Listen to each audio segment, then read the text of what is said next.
How does a ladybird deed avoid probate? All right, so a ladybird deed, much like an account that lists a beneficiary or a POD, payable on death recipient, what it does is it lists another individual or individuals or sometimes a trust who the real property, the real estate, will pass to directly so that it bypasses the court process of probate.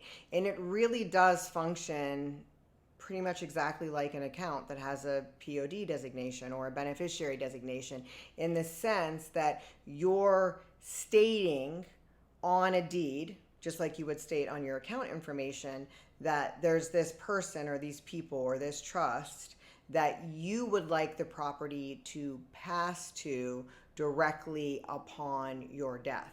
And just like a bank account that would go directly to a POD, payable on death recipient, after the bank account owner dies, the real property functions the same way. So a death certificate would need to be filed with the county clerk. And here I'm in Florida, so I'm talking, this is how it happens in Florida. You would go and file a death certificate with the county clerk, letting the person know that the current owner of the property has passed away. Once that goes through their system, they then update it to list whoever was named, or if it was more than one person, or again, a trust, whatever actually was named on the deed as the beneficiary. This is usually referred to as the remaindermen for a ladybird deed. So essentially, you have your normal deed that lists the owner of the property, their current owner, and oftentimes it could be homestead, so they could be taking their homestead tax exemption during this time.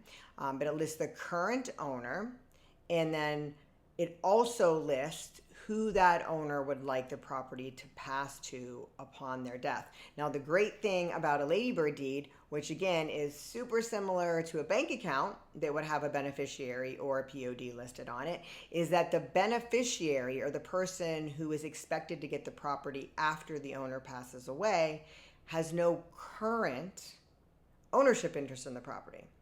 So that means that the individual who created the ladybird deed and who currently owns the property is 100% able to sell the property, lease the property, take a mortgage out against it, a reverse mortgage. They can do whatever they want without needing permission from the beneficiary or beneficiaries, and also without asking them to join in or sign anything.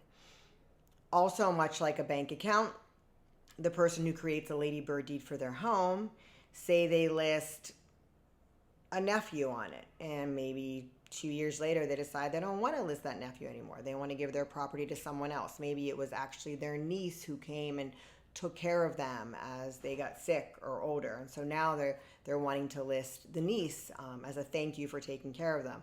Well, guess what? They can do that. They can remove the original beneficiary that they listed, or remaindermen, and they could put someone else in that person's place.